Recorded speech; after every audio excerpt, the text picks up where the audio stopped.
Off as a little origin story, and it all starts with a gentleman by the name of Max Shapira. This gentleman, he's fleeing what is known as Lithuania today, but at the time it was annexed by Russia, and he's moving to the United States for religious freedom.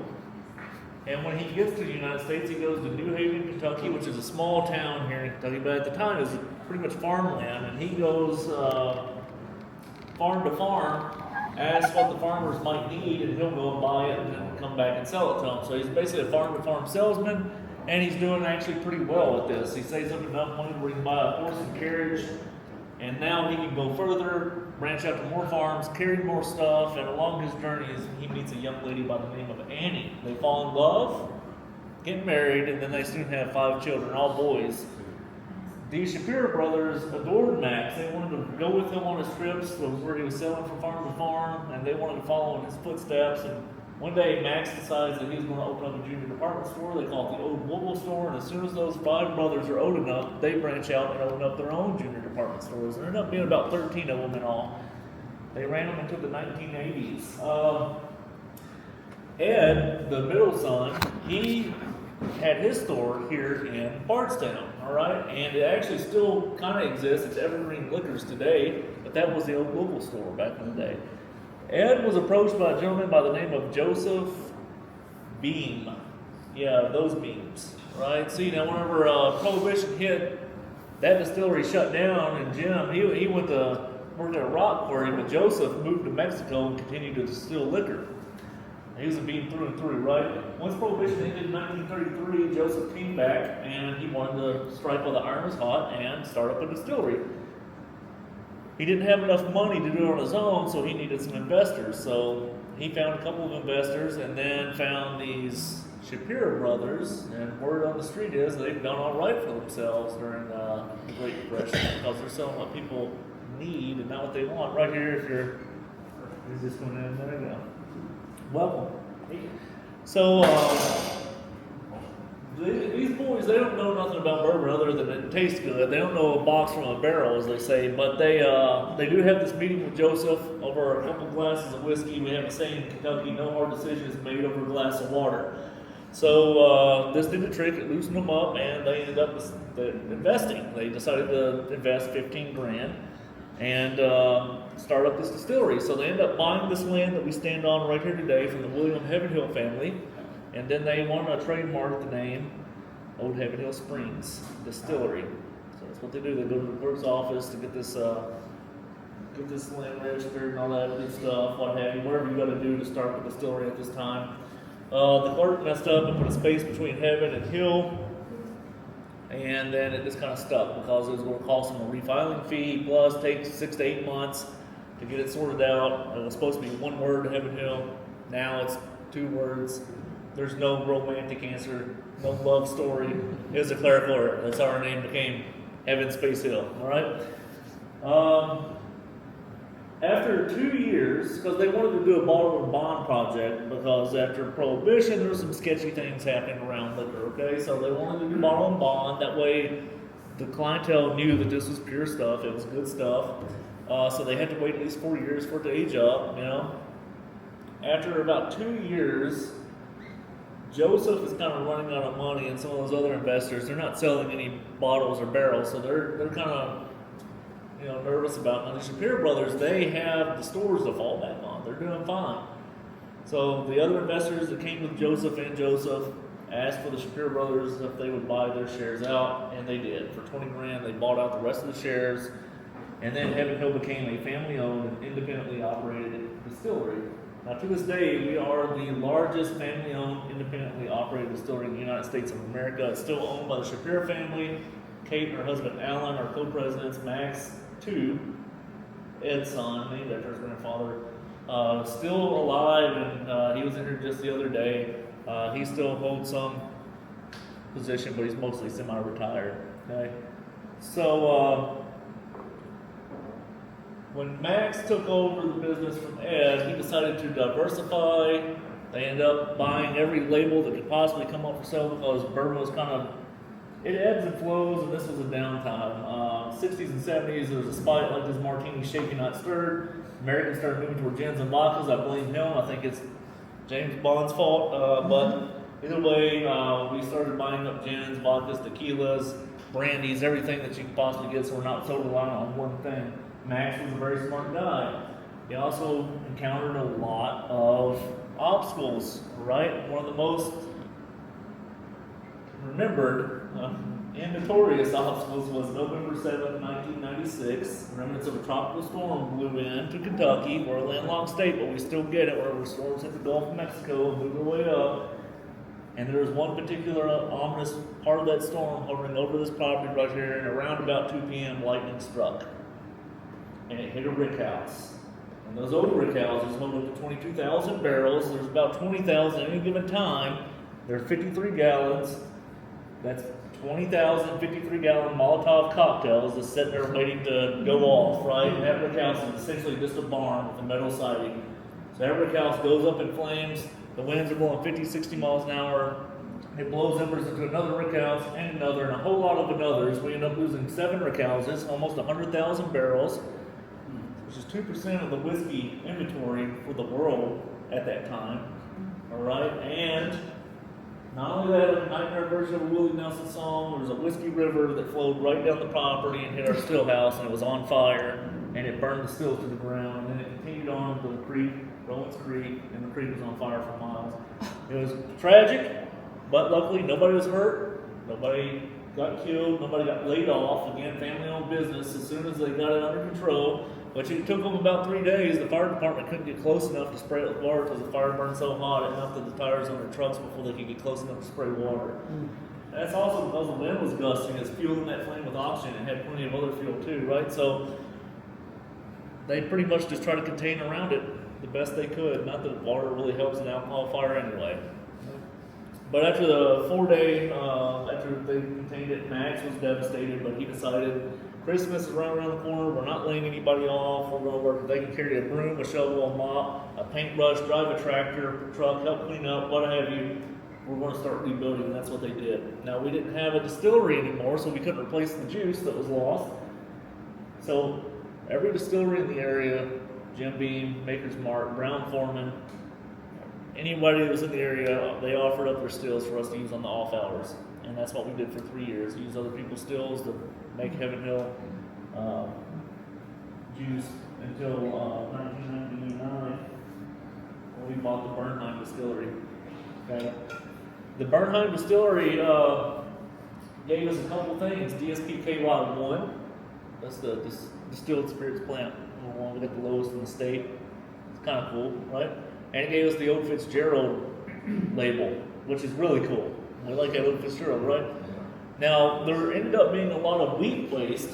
So Parker Beam, we had 3 generations of Beam distillers with us. So Parker Beam decided to make Bernheim wheat whiskey to combat that waste. All right? So, what we have on the left of your flagboard is a pour of that. It's 118.8 proof. Let me know if you taste the 0.8. That's what professionals in here, right? 7-year-old wheat whiskey. It's 51% wheat, 37% corn, 12% malted barley.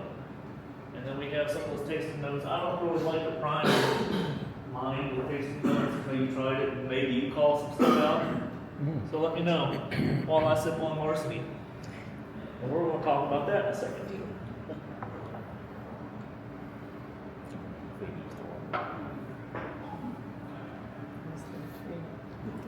I get that coffee on it.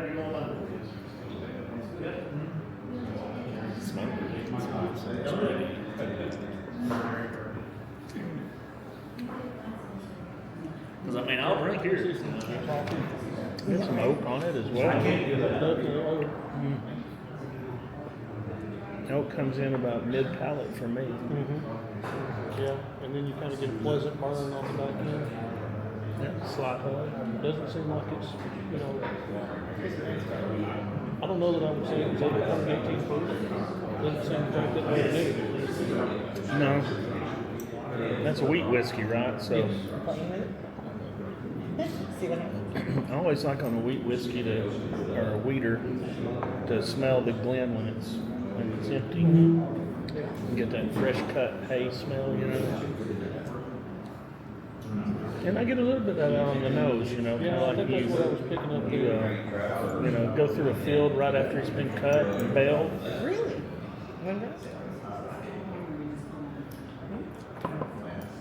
All right, so what do y'all think about the burnout? It's sweet, Sweet. light.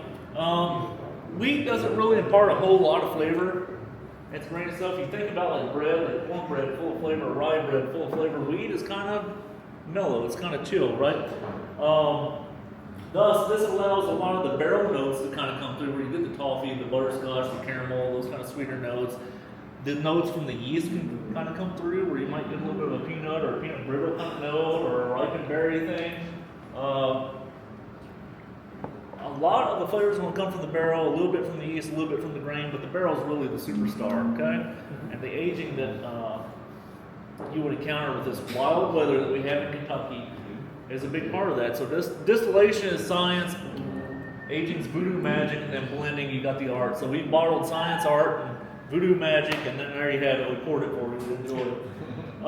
Speaking of aging, we're going to move on to larceny, and we talked about the old Fitzgerald name, and a lot of people know the story and love it, but John T. Fitzgerald was an agent for the U.S. Treasury Department. In particular, he was a bonding agent. So whenever now we use RFID tags and digital technology to track, but at that time there would be a bonding agent on the property and the master distiller. Those are the only two people that had keys to the rick house. Of course, now if you're a bonding agent, you live on the property, everybody goes home at the end of the day, and you got a key to a rick house. You know what I mean? I know what I'm going to do. And that's what he did. So Fitzgerald started sneaking some sips, and sips turned to bottles, and bottles turned to invite your friends over, which turned, and they're going to invite their friends over, and before you know it, you got a full-on rager in a rick house, right? And barrels ended up going empty, and the master distiller found empty barrels while he was doing sampling. And he knows that that ain't right, and he's also taking note. It happens to be in the good spots of the rick house, and then he also realizes it wasn't me. So there's only one other person that has a key, right? So he tells the local authorities. They set up a stakeout, camp out the rick house, and they're awoken by a party, and then they go and they catch Fitzgerald in the act of thieving from a barrel, filling everybody's cup, slap some cuffs on him, and say, "Johnny Fitzgerald, you are under arrest for larceny," right? So that's where the story comes from. Now the story has it that they were so impressed with his choice of barrels, he spent one night in jail and then he was hired on at the distillery. I highly doubt that. I highly doubt that, because one, I wouldn't be hiring somebody to distill that much from me, and two, I know the government does not like the idea of losing out on tax money, and that's what will also happen by him stealing barrels. They couldn't have been sold. So I'd say he probably spent some time in jail, and then this story probably was very public, and why not capitalize on a real public opportunity, right? So larceny is our old Fitzgerald mash bill: 68% corn, 20% wheat, 12% malted barley. This is 125.8 proof. So again, let me know if you taste the 0.8. I guess they just like 0.8 for those weedy ones. But we're using 5 and 7 year barrels mingled together to craft this profile, and it is rich and sweet. I kind of get a Hawaiian bread kind of thing off of it, which I don't hate. But those sweet notes, cinnamon, butter, you know, it's buttery, it's viscous.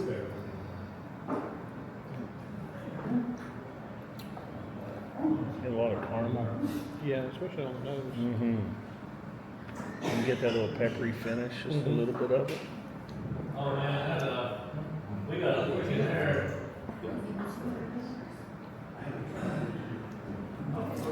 Don't tell what I'm gonna do, is it? Bottle it up and distill it.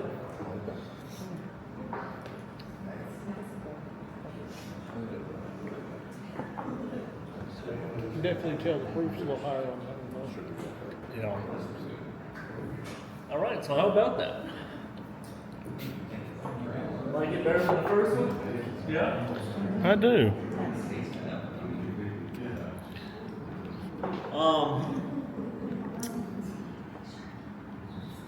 With the larceny, I'm not for sure about the batch numbers that they have on those. I know with the Elijah Craig bourbon, they do an A, B, and C system. So A for the bourbon is always in January, New Year, new bourbon. B is May. It's when the Kentucky Derby, right? So we do tobacco, bourbon, and racehorses, and we do them all one day for Kentucky Derby. And then C is September, so it'd say C9. That's when Bourbon Fest is going on, Bourbon Heritage Month and all that. All of these are going to be unique batches for this experience only, and they'll start with a Y for You Do Bourbon. So these aren't batches that you can find out in the market, okay? These are unique batches. What you're trying here, you can bottle one bottle per customer, right? You can't get off one bottle per customer, wherever you like, you can bottle it. The Bernheim is $85 before taxes. These are $79.99 before taxes. But I wanted to bring up the batch thing. I don't know if Larceny does the A for January, B for, because the rye starts on, they do, the rye starts on A of September because it's a new product. Yeah. Which we're going to move on to the rye here in just a second, which is my favorite of the four, and I didn't think I'd be a rye guy, but here I am. Yeah. You got the ages on all these? I think rye is Yeah, in so there, again, you know. 7 for the Bernheim, 5 to Talk 7. about rye. Your barrels The are strip. those. People talking about that. And then both of these are 8 and 9 year barrels. I think on the first one, actually, like a Bernheim was better. 4 barrels for that bottle. There's something See, on the back I end like of the the Larceny. larceny just because it was a little bolder to me. 200 barrels for a batch. Not the new bourbon. I don't think it is. For And usually like a lot of Larceny, you know. Yeah, it's a they're small, wearing and we have a Larceny set hats, number of metal drums. But this one, there's just something in the mid palate. Not a lot of barrels, It's a little bit different that I I don't don't know like if as much as 4 is normal. the actual So. number. It's less than the 200 for the other batch because it's not going out to the market. It's a little bit more nuanced. All right, so we're on this Elijah Craig rye, which is 132 proof. All right, again, 8 9-year barrels. All right, and it is our rye Nashville recipe that you get in Pikesville or Rittenhouse. It's 51% rye, 35 corn, 14 malted barley. And the reason why I like this rye is because it's a Maryland style rye and it's bourbon adjacent. The Pennsylvania style rye is usually 2 grains rye and malted barley, usually around 95% rye, 5% malted barley.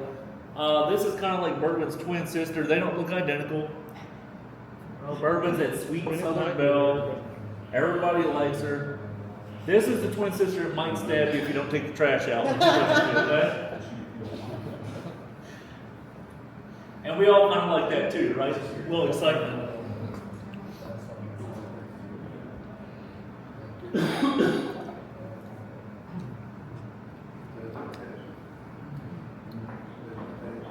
The thing I love that is fresh cracked black pepper maple syrup. It's thick, it's rich. This one's brand new. We didn't even have time to put up those signs yet.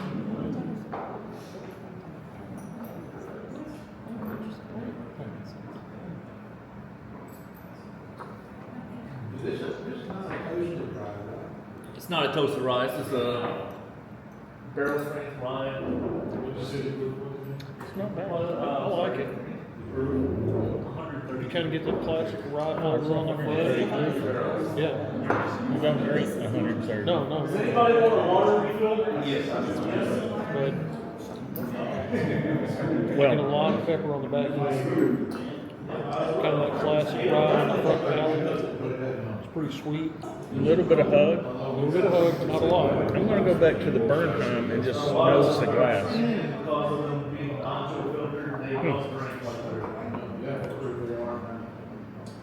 So, I get that straw barrel, that wheat straw barrel. You know, this time of year, everybody's putting those out for Halloween decorations, That's fall right. decorations, you know, and really get that on the nose. on the end, I also get it on the larceny as well. How do we feel A little about it? sweeter though, I think, on Yeah, that it's larceny. not quite as strong as that wheat straw. Oh God, and then do the rye. No, that's where it's at right there. 3-2. Well, we still got one to Yeah, you go. get that spice. We still got one to go. And I'm going to tell you all a little story. Kind of a spring smell. You see Elijah That's not Craig what up I there say is twice. Grass, you know, it's that fresh, something about it. And there is a couple variations of the story of Elijah Craig. The father of bourbon. The father of bourbon, that's right.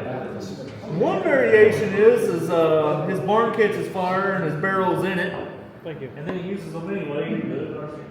We know that that's not true, right? Because our barn caught fire with our barrels in it. It turned into an awful day.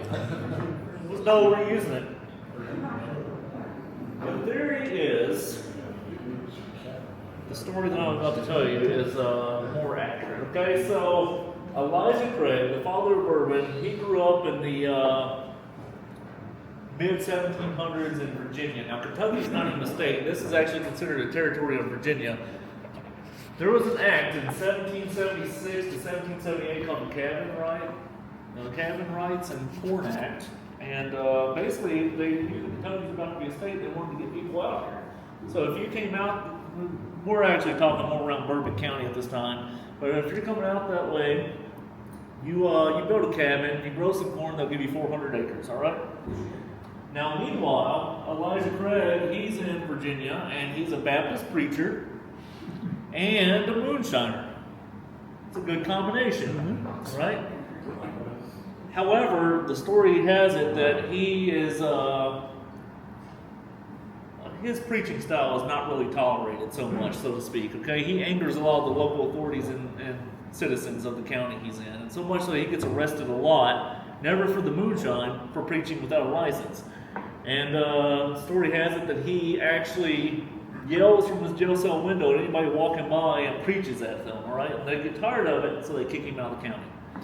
And he's actually a pretty smart guy. He's an entrepreneur, and he decides that he's going to go out west to this location where people built cabins and grew corn. Because it was a pretty treacherous trip, it wasn't very easy to get livestock there. So there's a lot of corn being grown and not a lot of use for it. And he knows the use for it. So he goes there and he develops a general store and a lumber mill, a paper mill. He constructs Rittenhouse Academy, which is Georgetown College now, right? Has nothing to do with our rye, that's just a happy coincidence. And then, of course, all this corn that could spoil, he could buy this corn up and he could turn it into moonshine, and he even has an idea how to sell it. He has a buddy that at the river port in Bourbon County that's bringing him his stuff, right, for his general store. Well, he's going to go on down south of New Orleans and sell it. So you go down the Licking River, crosses over around Ohio River, down to the Mississippi, to New Orleans, and he wants to sell his moonshine down there. But this trip, it takes 18 to 20 months on a good trip, because the Licking River is really hard to pass. They got to pull the flatboat off, ford it around with horses, put it back in, and they got to move all the stuff off of it and all that. It's a whole thing. So jars and jugs aren't going to work, but this general store, everything he gets comes in barrels, right? Problem is, everything he gets comes in barrels. So we're talking preserved fish, jerky, pickles, nails, gunpowder, what have you. You can't have your moonshine tasting like that. This isn't Old Smoky, right? I mean, the pickle thing's all right. Yeah. So he gets an idea where he's going to put old dry corn husk and all that in a barrel, light it on fire, let the stuff burn, and that's going to sanitize the barrel. It's going to remove any of those off flavors or off aromas. It seems to work. He puts his moonshine in. They take it over to Bourbon County. Barrels get stamped with it. It goes down the river, and about 18 to 20 months later, it goes down to New Orleans, where we have a couple of gentlemen that are going to do distribution. I don't know their names. I'm going to give them names. We're going to call them Jacques and Boudreaux, okay? Because I feel like it's fitting. And Jacques pops the bomb on the barrel and is like, Boudreaux, this ain't moonshine. It's not clear. You know, it's red. And then, Boudreaux says, okay, well, you try it and I'll watch, and then, I'll see what happens. He's like, no, I insist, you try it. And then I'll watch, and then maybe I'll try it, but I'm going to watch first. So they do what any reasonable person would do. They go and they find that time era's version of meat, not the bourbon educator, the town drunk, okay? And they find the drunkest man in the bar, and they say, hey, we'll call him Claude. Hey, Claude, why don't you come and try this new product we have? Take it home with you, get you a jug of it, and if you like it, come back in a day or two, and we'll give you another one. And Claude loves his new friends. This is great. They're giving him free liquor and all that stuff, and unbeknownst to him, they're checking to see if he goes blind, gets sick, or dies, right? Well, he didn't, and as far as they can tell, his organ seemed to work as intended, so they decided to get them a couple sips too, and it turned out to be really good stuff. Because in that 18 to 20 months, those barrels are sloshing, it's getting hot, it's getting cold, it's going into the barrel, it's getting squeezed back out of the barrel, it's aging up. And then, all the locals start trying it, and it's really good stuff. To the point where when those flatboats come with those barrels that say Bourbon County, everybody lines up like a special release here Tuesdays and Saturdays. And they couldn't get enough of that Bourbon County whiskey.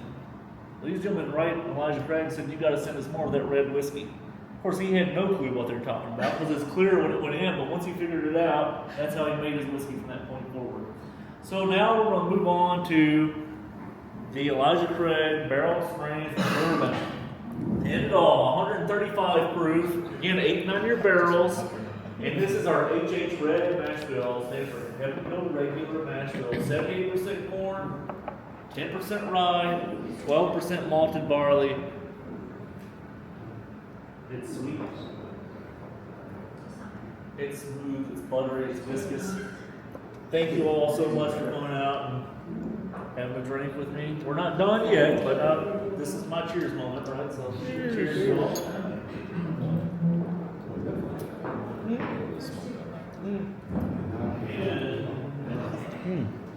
That was good. Gotta stay hydrated. The Bourbon Trail is a marathon, not a sprint. So out of the four, which one, if you were buying today, bottling today, which one would you go for? You only have one choice. I only have one choice, so Photos. I'm thinking probably the rye. You like the rye? Yeah, I like the rye. If I got two choices, I would probably go with the rye and then the wheat whiskey, the Bernheim. See, if I had to choose out of all I had today, I would probably go with the larceny. Actually, I like the larceny. I think it was very bold, a lot on the nose, a lot on the palate. I would probably second with the rye myself. Yeah, and you know, like I said, I like larceny a lot, but this particular offering, there's something in that it's not bad, but there's just a flavor in that that's just not hitting my palate today. So I would rank the rye first, then the Bernheim, then the Elijah Craig, and then the larceny. And you notice that's the Elijah Craig. See what you get on that on the end. Yeah. I've heard everything. It's spicy. I get like a cinnamon sweet, like a, like when I was a kid, we used to take cinnamon and like red hot cinnamon and soak a toothpick in it. Oh yeah. That's kind of what I'm getting. That kind of a spicy, cinnamony, sweet candy kind of. Yeah. I kind of get. It's not quite fresh grated nutmeg. I don't know if you've ever smelled that. Oh, yeah. It smells totally different than the stuff you get in a can. But there's another spice that's kind of in between nutmeg and clove called mace. Yeah. I kind of get that on the others too. Yeah. I mean, generally speaking, we would say a baking spice. A baking spice, yeah. And that can kind of cover the whole gamut. All right, folks. All right, guys. Be legendary, okay? Okay, do you know which bottle you want to purchase? All right, if you know what bottle you want to purchase, you may walk up there, create a line, grab a bottle, and then on through the door. Watch out when we do down the ceiling leaking a little bit over there, okay? Just don't slip. We got 11 more signs. We're covered. If you're still kind of deciding, that's okay too. I think I'm going to get the rye. You like the varsity basket? Will is going to bottle his first bottle here. First bottle, Elijah Craig. The Elijah Craig rye, okay. I don't know what I'm doing. Well, first thing is you just go on that nipple there and you let it squirt up in there and It does a lot better than mine did. clean it out. Well, that one has no pressure. That one has all the pressure. To clean your bottle. No, I'm not that sophisticated. That's right. That's just air. That's water. It don't do a very good job. Well, But you get this one here is a squirter. Now that one has more air pressure. You need this over here. Okay, I'm gonna move in here, and my wife would love one of those to clean the dishes. And then, so now we're going to put a little air pressure in. So some people have done these. So now we have a clean, I'm going to take somebody that doesn't know. a clean bottle here. So And so, everybody knows. Would it be like bourbon? my goodness, you got a lot of pressure on there. You could air up a tire right there, Mike. Right. 1 is bourbon, 4 is rye. The bourbon is the one that was on the right. And the bourbon is the last. Play with that squirter some more.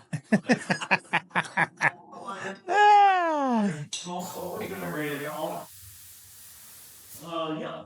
So that pull it all the way back until the bottle stops inside. So I wonder if we would get in trouble if we put a bourbon in a rye bottle. Kind of bad, but I'm thinking about something like that. And so here's all the labels and Sharpies that you can write on what the proof is and all the notes if you wish. And you have to put your legal name there. So Will, you're going to do the rye, correct? I'm gonna do the right. Okay, well, I'm going to film you doing the rye when you're ready. But if it's filled too much, the portable stage. So we're number 4, correct? Yes. Okay. Bourbon is number 1. The rye is number 4. Just opposite of the tasting. So easy to get confused.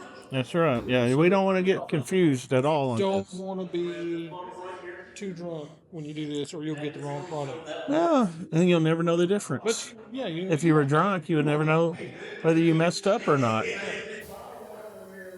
Now, I've seen people, bottle their own, and sometimes it comes out of a contraption like this, and sometimes it's just poured right out of a pitcher. Just depends, I guess. And the corker, you just push the cork in with your hand, or maybe a rubber mallet. I've seen that done before as well. So, Daniel, what did you get here? Got the bourbon, Elijah Craig bourbon, Okay. 35 proof. And we're going to test your artistic skills of how well you can put labels on and So for everything. everyone, they are very strict about the labeling. So the samples are provided right here. On the Elijah Craig, the barcode goes on the left facing the bottle. The barrel proof sticks goes on the bottom. Your tax strip goes on the top. You can't sell it to you. It's in the container. And your legal name goes on this tag right here. You can do what you want on bottle body here, but your legal name goes here because when they check your ID, they're going to check it next to the taxes, okay? So everybody, no one signed down for the no heavily face on it. Alright. All right, well, we'll be right back. So, Mike, what do you think so far of the experience here at Heaven Hill? Heaven Hill is always a great time. Anytime you come, there's a lot to look at here, even if you don't do anything but go down to the museum that they have down there. Oh, yeah. It tells a great story. It is a great story of the Shapiros. Did you get anything special here today? I just bottled my bottled my your only own? bottle, and You didn't leave with a no fits? not yet. No. Well, there's always Not time. yet. There's time. I got to pay for this bottle I just bottled. Oh, I thought that was part of the tour. Oh, you got to pay extra? You got to pay for that. Okay, well, You got to pay for that. maybe Daniel will pay for mine. I'm going to walk around here and just see what there is to see. Good luck. Yeah, well, I might come home with something. You never know. They have like bourbon creams and salt. Hey, Mike, should we get this for Daniel? I think Her- Daniel is a fanboy of this. I think he was looking for these a while ago when we were over here. I think and you know how he is about socks. Well, I think he likes used ones better. I think so. I think if my pocket knife out and cut a hole in them, he might want 2 pair. Yeah, if you put it on, I bet you he would for sure.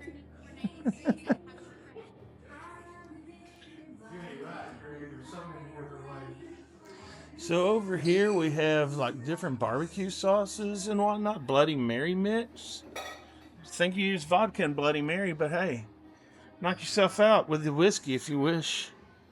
Yeah, vodka. Uh-oh. Mike's pulled me over here to see what we have here. Single barrel. Yeah, used to can only get that in Kentucky. Mm-hmm. Now you can get it everywhere. Yeah. And there's the white label 100 proof Evan Williams, which is a good one. This only comes around in Indiana, in my spot, maybe once every 2 or 3 months. Really? Yeah. Alex, you're gonna have to get on somebody about that. Oh yeah. Evan, look, we might have to get this to put on the barbecue tonight. Some of those spices, because I'm sure Evan. Oh, look here, it's sample. There's a lot of grain to glass there too. I know. You don't see that in a lot of stores either. Did you get that sign over there? Which one? The one that says Heaven Hill or no working during No- drinking? Yeah, no working during drinking hours. Might have to take that home with me. Yep. No drinking during working hours.